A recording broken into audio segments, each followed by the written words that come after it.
Бүгін 30 қаңтар күні 0 сағат 7 минутта Ботақара кентінің басында Бұқар Жырау ауданының аудандық орталығында 2 қабатты, 2 подъезді, 12 пәтерлі тұрғын үйді 2-ші қабатта газ жарылысы болған. Газ жарылысынан 7 пәтер зақымдалған болатын.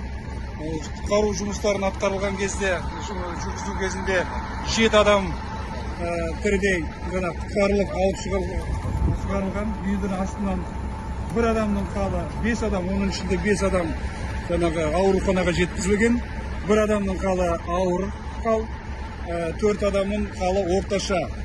Құтқару жұмыстарына 100-ге шама адам тартылып, 30-ға жуық техника бірлігі тартылған болатын.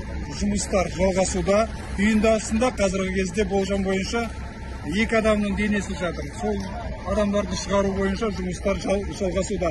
Басқа адамдар бүкіл пәтерлер тексеріліп қаралған, басқа адамдар жоқ. Жұмысты басқару бойынша орында штаб құрылған.